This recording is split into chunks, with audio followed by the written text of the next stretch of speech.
2026 is going to be an awesome year. We got some pretty cool stuff coming up. First off, we got Foundations of Recovery. This is our flagship program. We're starting it in January. This is for anyone, man, woman, or couple who wants to come and reclaim their heart from shame, trauma, and betrayal. We start off with an education on all sorts of principles, give you the common language. We feed you from a fire hose in terms of all things recovery. It is such a great start to recovery. And we get at the roots of things, Tyler. This isn't like any other program. Like, this is our healing journey in process, and Foundations is where we begin. If you look at the value that you're getting there to kick off a good recovery with all of the right education, all of the right language, and a team to get you started while also being directed by Brandon and myself through the whole process, what a deal. So if you're interested, if you're struggling, if you've been wanting to do something for a long time, jump into this. This only comes around every so often, and we would love to have you there.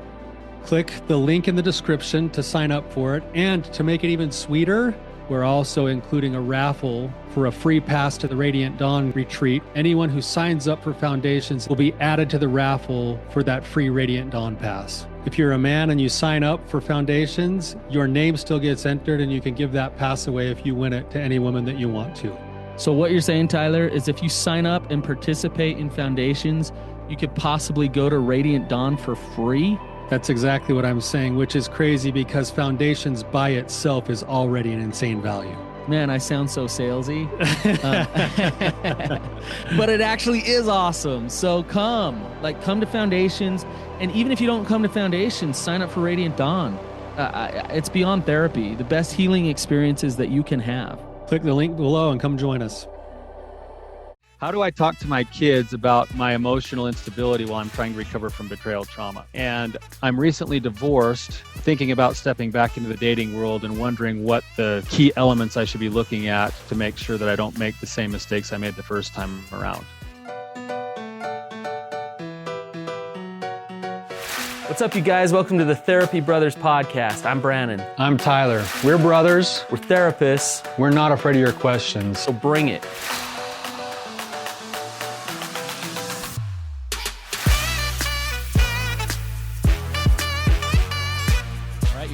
Before we answer those questions, I want to share with you a review, and thank you so much for leaving reviews.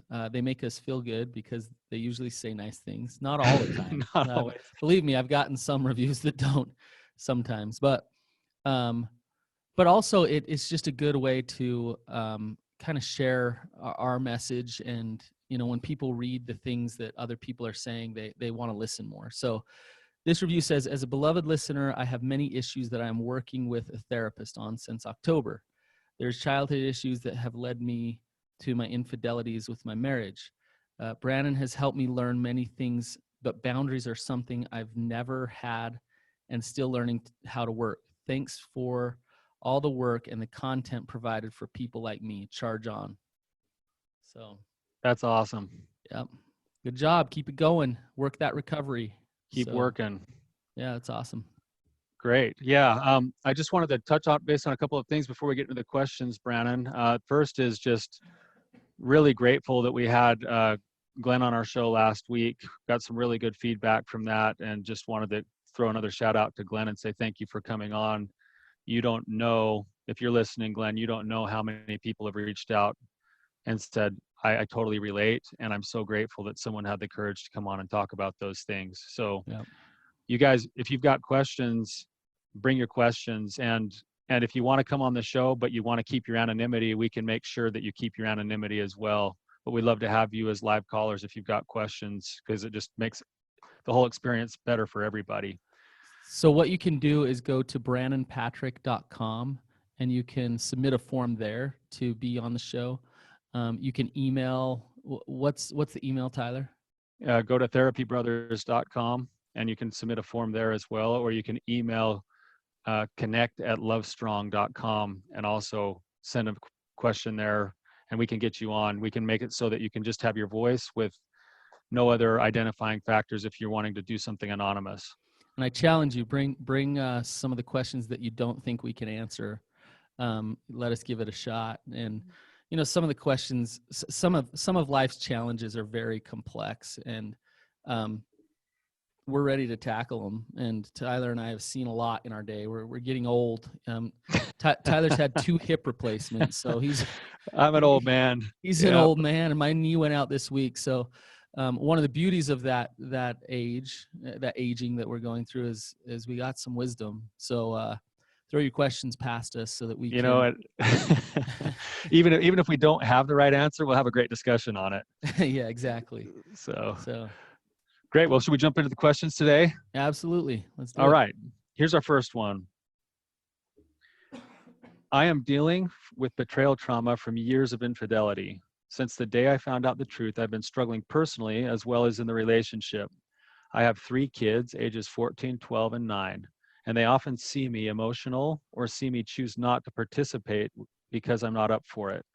My question is, what do I tell my kids? How do I help them understand why I'm feeling so emotional sometimes and also reassure them that I'll be okay? What should that conversation look like? Do you want to start, Tyler? Or? This is this is a common question. I think we get this a lot with people who are going through betrayal trauma because, it's like any form of trauma really is, it's just emotionally kind of gutting, right? Like there's that roller coaster that goes on. You can't sometimes tell what's going to trigger off the next response as to being totally emotionally drained or totally anxious or totally angry. And unfortunately, part of the process when you've got kids is that, sometimes those emotions are so hard to manage that either you're totally depleted or those emotions come out sideways on the people that we love the most. And then you feel bad about it. And it's a really tough process, but Right. it's a good question. Yeah. The last part of her question was, how am I going to let them know that I'm going to be okay? And I don't know the context of what's going on here, so I can't really speak to that. But I think sometimes there's this belief that if I have betrayal trauma or I've been cheated on, then I'm going to be an emotional wreck, and I'm going to be that for a long time, and if not forever, right?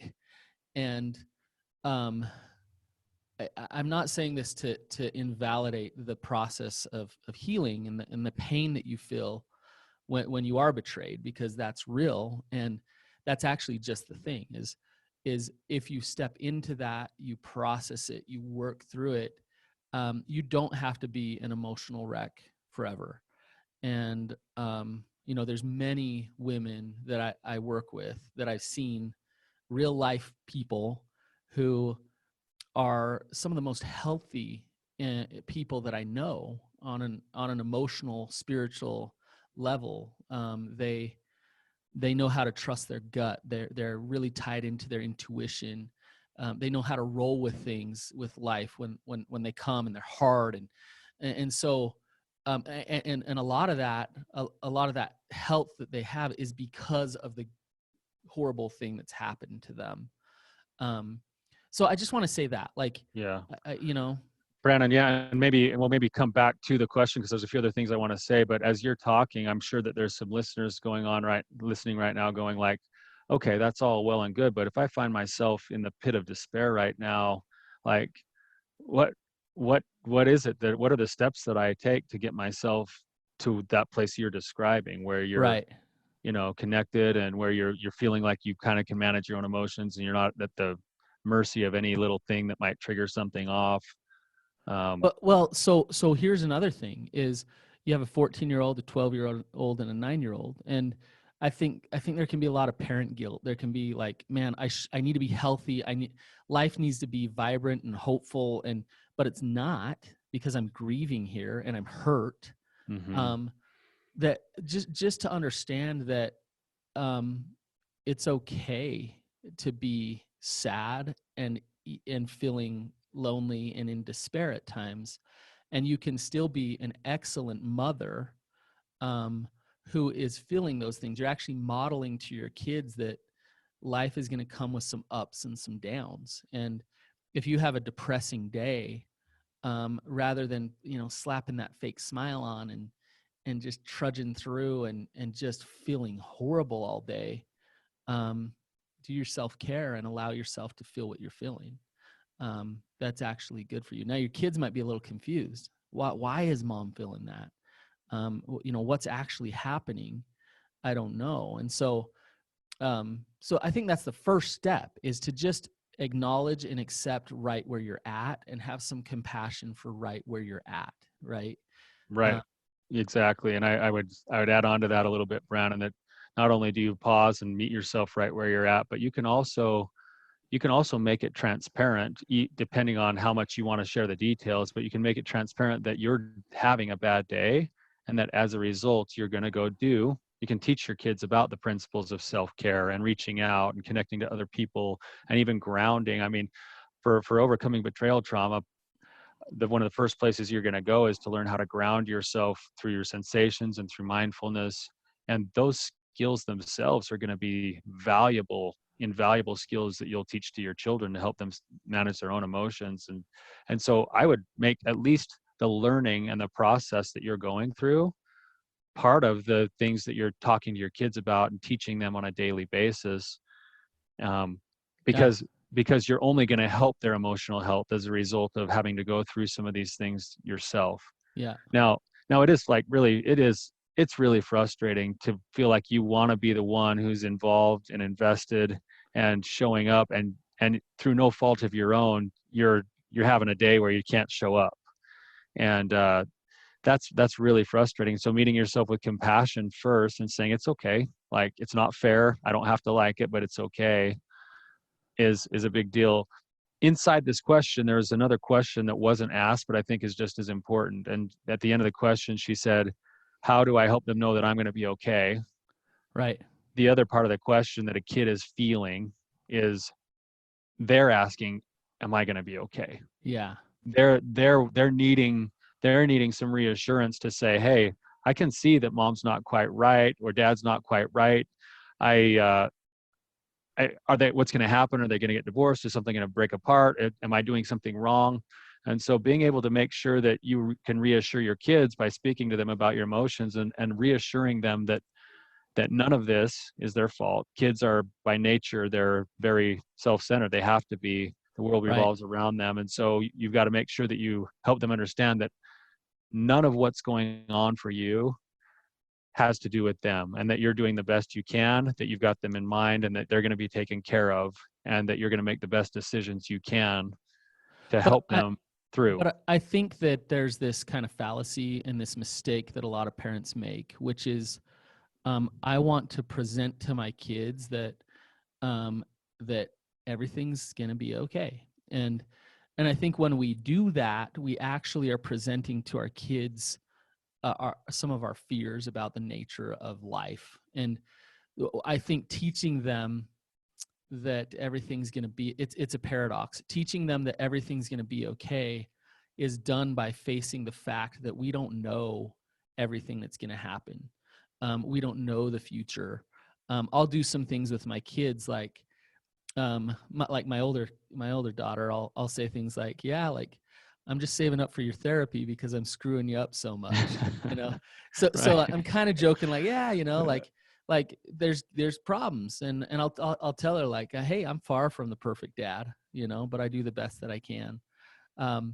Every night at the dinner table, we'll go around and have each of the kids share with us their biggest failure of the day, because we want them to know, like, hey, you can fail, and you're gonna fail, and things are gonna go bad. And so the message that I'm trying to teach my kids is, there's going to be pain. Things are going to go bad. But what I'm trying to model to them while I'm talking openly about those things is that that's okay. That it's okay that everything's not going to be okay.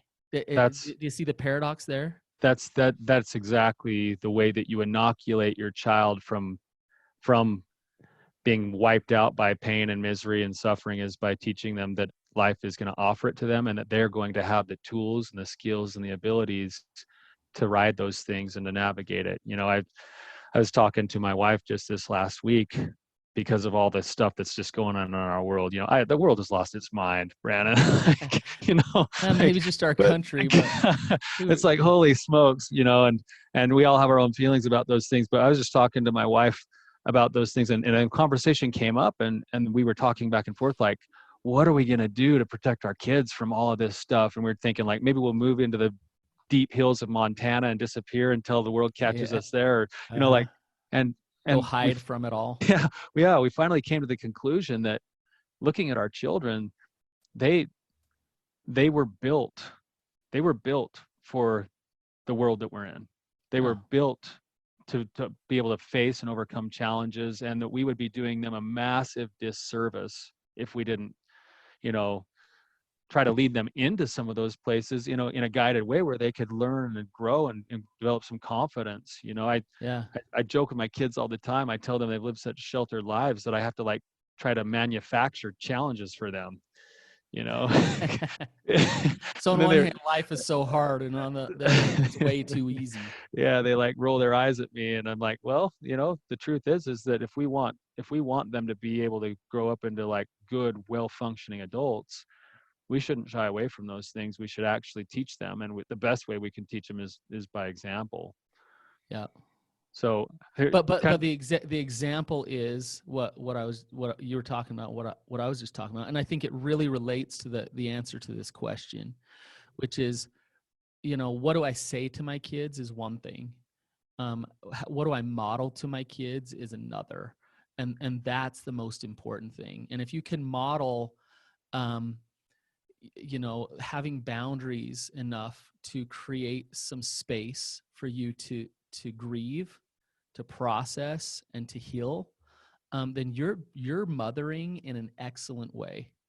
And so, to get specific, 14-year-old, 12-year-old, 9-year-old, every child is so different. That 9-year-old might be really mature, and that 12-year-old might be really immature, right?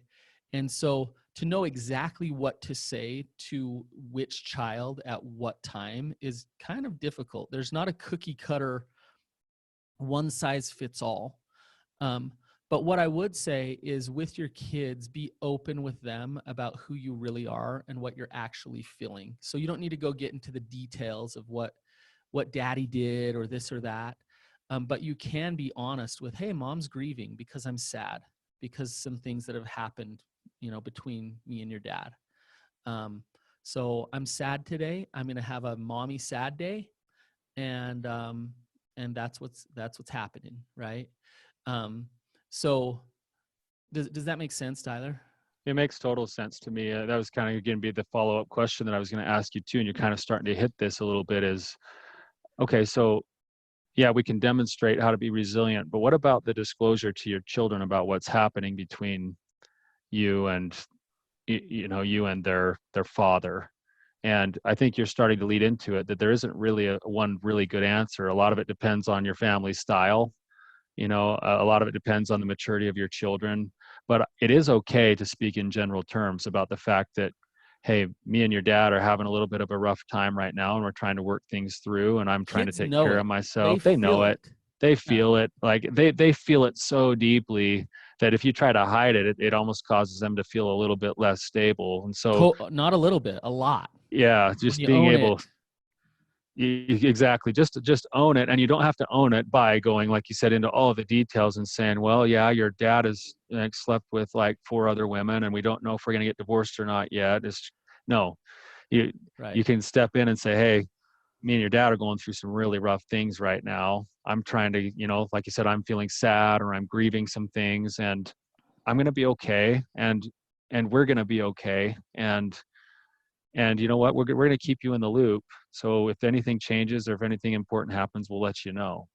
Yeah. And I, and then be very sensitive, be very curious and open to them. And really, I think you need to leave the windows open. Your kids they'll kind of like come to you, and I see it as like open and closed windows. They'll be carrying all sorts of questions and yeah. feelings, and you want to just have an open door so that when they have a moment that feels safe enough to ask you some questions, welcome those questions, Yeah. and speak candidly about those things. And so, yeah, I think that's what they should do. I think be very conscious of your heart and your intention. So if I'm going to talk to my 3 kids, if I had 3 kids, I'm going to talk to my 3 kids, I got to be careful that I'm not planting seeds and gaslighting, meaning like saying certain things to try to get them on my side of things, if we're headed toward divorce, or saying certain things to just like feel vindicated and validated in my pain, and using my children for that. But actually, my intent being, I love them. I want what's best for them. And so I'm going to handle that in that way. And so just beware of that, because if you got all those emotions, sometimes your kids are the closest people to you, and you can use them. And that's the last thing a child needs, is to be Is to used be by their used. parent for that. Yeah. You're right, Brandon. That is so excruciatingly hard when you're in the thick of things and you're looking for any form of support, and especially when things haven't been fair, and you want people to know like what the truth is, because you look like you're the crazy one, and it's like your kids or your family members are looking at you and going like, why is she so like upset and frustrated all the time, and she's being a bitch or whatever. And it's like, you kind of want to be able to tell the truth, but I had that session yesterday. Like this narcissistic guy, just so narcissistic and manipulative, and it's working. He's pulling his kids over to his side, and his wife to them looks like the mean, horrible person, and she's actually the one who really actually cares deeply about them, and Mhm. is trying to do the right things. And so, yeah, like you were but saying, but the Tyler. truth is though is that does happen, and if you can avoid that drama, if you can check yourself and say, why am I doing what I'm doing, drama always rises to the surface and people see it for what it is. Yes. So if you get yourself stuck in it, then your kids will have no sure footing to stand on. If you stay out of it and you check yourself and say, I'm not going to use my children for my own emotional gain through this, because they don't have the template to hold it all, that narcissistic father or whatever is pulling everyone to their side, it's not going to take very long before those kids go, oh, like it'll feel gross to them and they'll see it. And Yeah. it all comes to fruition pretty quickly. Yep. Yep. So They can feel love, and they can feel pride and anger, and those type of things as well. So, but it could take a little while. They could get manipulated for a little while. yeah, And I think, and when you say excruciating, I think it is excruciating to continue to just care for them and love them. And it's why it's so important that you got your own support on the side, that you're doing your own work on the side, so that like a therapist or a sponsor or a a friend group. can say, you're good, like you are awesome, you're able to stay right here and do this, even with like all this other manipulation and stuff going on. Like, hang in there, like you are amazing. You need that as you go through something like that. So, and we're talking kind of worst case scenarios here a little bit. Sure, absolutely. So, all right. Do you want to move on to the next question, Brandon? Yeah, let's do it. All right. This is a question for Brannon. Hi, Okay. I got married when I was 16. After almost 13 years of addiction, infidelity, and all around chaos, I decided to divorce my husband. This was not an easy decision for me, and I made sure I was on solid ground before doing so. I went against my own religious morals, and as well by doing so. I'm happier than I've ever been. I'm 29, and for the first time, I am happy. My question is, what are the ground rules or important things to learn when building a new relationship? I'm very thankful for the time that you take to put these resources out. Um, I'm going to get a little weird here, Tyler. So hang in there. Okay. Um, Where are we headed? well, we had an aunt who would attract certain type of men, and I think she even married a man that was in prison for a while, and then she'd attract a similar type of man again, and that Mm-hmm. relationship would end, and then she'd attract the same type of man again, and you look at that and you think, why? Like, what's going on there? Um, I don't know, I have some friends or some people that I know that just attract, that they got the Midas touch. Whatever they do in business or whatever, it just works, and they just kill it, and then they do it again, and they do it again, and it's like, well, are they just getting lucky, over and over again? I don't think so. And the reason I bring this up, I'm talking about the law of attraction here. If you really resonate in abundance, like really truly resonate in abundance, you're going to attract that into your life. So coming back to my aunt, she was resonating in something that was attracting some type of partner into her life over and over again, right? I did an episode on this on my other podcast, and I got a lot of pushback because a lot of the women who have been betrayed were saying, "Don't you dare blame me," saying I attracted this into my life, and I don't blame them for their husband's doings whatsoever, period, right? Yeah. However, I do think this is the space, and this is what I think was uncomfortable for them. This is the space where there can be some self-reflection. How did I end up in a relationship with a person like this? How did I attract this into my life? And I was talking to a friend who had a horrible marriage, got divorced, and since her divorce, she's been pretty unhealthy. And she was saying, she's kind of like, another friend was saying to her, like, you need to self-reflect some, or else you're going to have the same results in your life. And she's like, oh, I haven't self-reflected. And what do you know? She keeps creating the same thing, right? So I think before we talk about boundaries that you should put in place, really examine your energy, examine how you resonate, because your energy and how you resonate is what's going to come back to you. So what faulty core beliefs have been running the show? What shame has been there? What fear has been motivating you to make certain decisions in your relationship?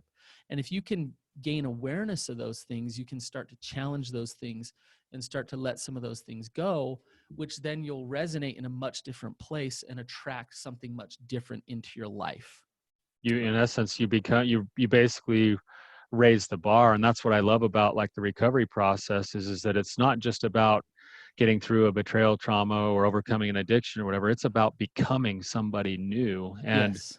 And if you're in the process of becoming somebody new, you're naturally going to be surrounding yourself with different people that will treat you differently. And maybe those who don't necessarily like this idea of what you're talking about here, I think there's a true principle here, and it might lead into some boundaries talk too, but it's this idea that we as human beings, and this is another uncomfortable thing to have to sit with and listen to, but we as human beings, we allow ourselves to be treated right up to the same level that we believe we should be treated. Yes, no question. And so if I'm stuck in an abusive relationship and I don't learn to set the right boundaries, or I don't figure out how to like grow into something new, it continues to happen over and over again because I'm allowing it to, because I, in some core belief place, I'm holding on to something that's keeping me stuck.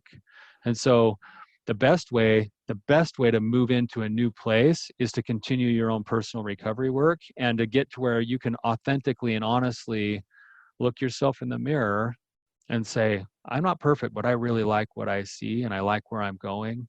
And if you're showing up that way, it makes a difference. One little story, I'm a big fan of Zig Ziglar, and he's just got the best motivational speeches in the world, and he was talking about this idea of attitude, and it kind of goes along with the law of attraction. And he said, if you're stuck on an island with one other person and you come down with appendicitis and the other person is the only one that's available, what would you rather have? Would you rather have the person who says, oh, all is lost, I'm not a doctor, I don't know what the heck I'm doing, like, you're hosed? Or would you rather have somebody walk in and be like, I got this, this is no problem, grab a stick and start digging. We're going to nail this thing? Like, every one of us is going to go with the optimist because the belief system is there, and that belief system, it reminds me of like Grandpa Harris. Do you remember Grandpa Harris, like how he'd like enter all of those like contests and stuff, and he'd always said he was going to win contests, and Yeah.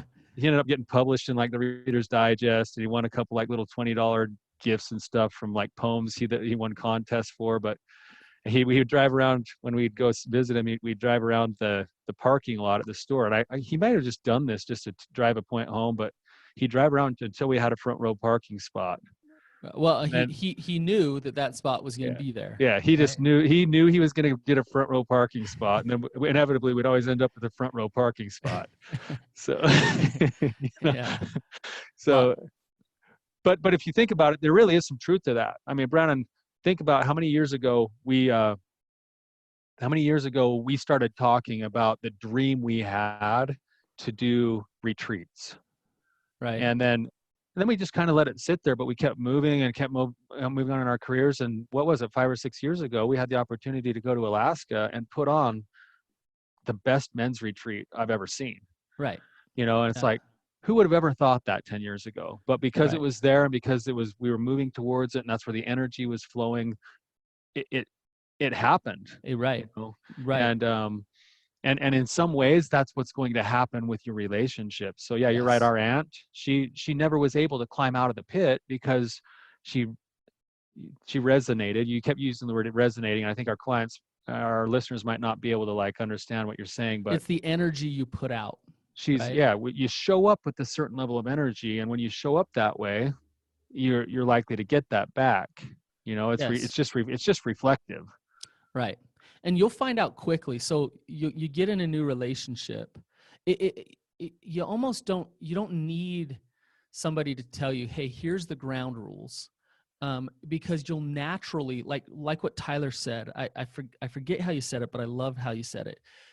You'll be boundaried up to the level that you love yourself, basically, is what you said. Yeah. What'd you say it? How'd you say it? Basically, I said that we allow ourselves to be treated right up to the level that we believe we're worthy of being treated. Yeah. And so in that statement means that naturally you're going to show up in that relationship, and that relationship will either die or that relationship will either thrive. And if you love yourself, if you're showing up in self-acceptance, not arrogance, not pride, but self-acceptance, self-love, then you're going to attract a partner who wants you to love yourself, who loves you, doesn't want to use you and consume you. And so when you have those boundaries and you're being authentic in those boundaries because you love yourself, they're going to be saying rah, rah, rah, like heck freaking yeah. And vice versa. You'll be doing the same. You'll be wanting to empower them to be them because you want them to be confident and love themselves. And then where you collide, you'll be able to work that out and communicate and connect and have intimacy. And so, this is like the basis of a healthy relationship. I posted something on Instagram this week, and it was, you can't manipulate yourself into real connection. And my analogy was, if you're trying to create connection without authenticity, it's like trying to make peanut butter without peanuts. It's nuts. But if you're showing up, if you love yourself, the shame's not running the show, then you're going to show up authentic. You're going to attract an authentic person. You're going to empower each other, and you're going to feel love. And I make that sound so simple, but it's not that simple. There's a lot to sort through in order to resonate in that way. So, right, exactly. I think, Brandon, everything you're saying is spot on. It's weird to say that the more that you continue to work on yourself, the more you set yourself up for success in your next relationship. yeah. With that said, I think the learning that you probably are doing, if you've been in recovery for a while, you've probably learned about attachment styles. You're going to take that knowledge into your dating life. You've learned about shame and how shame shows up in relationships. You're going to take that knowledge into your dating life. And there's some things that I think a lot of people do because when we've gone through something like a divorce, it's that in and of itself is traumatic. It can't help but be. And so oftentimes we say we're never going to want to be with somebody again, but I can't tell you how many times someone will sit in my office one week and be like, I'm never getting into a relation again. And then all of a sudden 2 weeks later, they're showing up in my office saying, hey, here's my fiance. And I'm like, what just happened? And I think being able to slow down and realize that it's okay to do some due diligence when you're dating someone. You're going to want to get yourself in all sorts of different situations with them, and you're going to want to do some things that most people don't do. There's a really powerful statistic here that nobody ever wants to pay attention to. And we have a divorce rate right now that's higher than 50% in America, and it's even higher than that with second marriages. And there's a statistic that says that if couples will go and do premarital counseling before they actually get married, it basically kills that percentage. Yeah. They don't get divorced. But we're so Twitter pated, and we want to believe so much about this person that everything's just going to be perfect and based on love. And the truth is that love that lasts is more than infatuation. Love that lasts is the ability to talk about big things like sexual intimacy and money and religion. And you might as well do that stuff before you get married again. And learn how to do it. Yeah, and learn how to do it. Go get some help and learn how to do it, so that when you step into the marriage, you just hit the ground running and you go, okay, like I knew what this was when I picked it up. Yep. Just like that old video where the Indian brave runs to the top of the mountain and he gets to the top, there's a rattlesnake up there. Then he says, hey, I'm really, really cold. Can you give me a ride back down where it's warmer? And the brave says, no, I can't. And he says, please, just give me a ride down. And then he says, okay. He picks up the rattlesnake and he runs all the way back down to the bottom of the mountain. And as he gets to set the snake down on the mountain, the snake is warmed up and he turns around and bites him. And as the Indian brave is laying on the ground, wondering what just happened and why life isn't fair, the snake says, you knew what I was when you picked me up. Right. And it's like, well, you might as I feel like I'm right back in Sunday school. yeah. Some people remember that video they made, that old video. But there's some truth to that. Like, you might as well make sure you know what you're picking up before you just go jump into another relationship. And the way that you do that is by having shared experiences, having some different settings, and having some hard conversations, so that you kind of know sort of how your partner is going to respond to certain things, and also where they stand on certain issues and feelings. Yeah. Not to say things won't change, but that's important. I think I think there's rubber meets the road moments. So it's like you've been in an old relationship. Let's say in that relationship, your partner would take advantage of you sexually, would make fun of you, push certain limits, not do any chores. Just kind of take advantage of you. Okay. And then you do your own work, you get educated, you go to therapy, you know what being healthily boundaries actually means, but there's still those rubber meets the road moments. And those moments are when you actually practice the courage enough to experience what it's like to deal with the fear that you might get abandoned if you're honest and if you're authentic. And the more you practice that, the more you're going to realize, oh my gosh, this creates healthy relationships. I like this. But it takes stepping through that.